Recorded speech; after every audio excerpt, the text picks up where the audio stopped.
plastic in our brains. Researchers at the University of New Mexico say they found the amount of plastic in the brain is estimated to be the equivalent of a standard plastic spoon. This standard plastic spoon. CBS News medical contributor Dr. Celine Gounder joins us once again to talk about this. Good morning. Good morning. So, Celine. I'm not relieved it's not a big spoon. It's only a standard spoon. Oh, gosh, Tony. So before we even break down what is potentially damaging us, what exactly are microplastics? Describe it for us. So when plastic breaks down, it breaks down into smaller and smaller components. Microplastics are half a centimeter or less, so still pretty significant in size.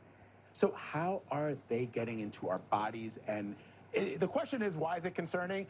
I don't have a medical degree to know that it's pretty concerning. But I want to know how they're getting into our bodies. Yes. Yeah, Are you so saying if we eat off of this spoon, we're getting microplastics?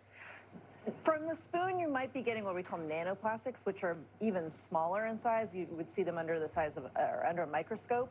But what's happening is as the plastics break down, they're getting into the groundwater.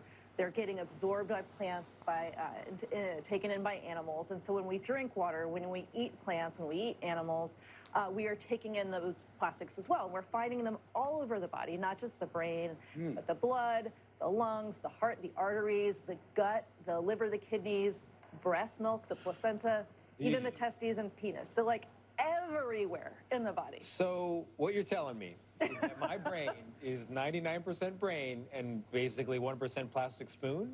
We are finding plastic, about the amount of a plastic spoon in the brain. So how do you reduce it? I was watching something on TV the other day, eating out of a black plastic container. Yes, or drinking from plastic water Or drinking bottles. from plastic water bottles, and they were saying don't do that. But is it hurting us? I mean, is there evidence that we're actually being hurt? Well, there are concerns that this could be causing any number of conditions. Could it be increasing the risk of stroke or heart attack? Could it be increasing the risk of cancer, inflammatory bowel disease, infertility? So there are any number of things, preterm birth.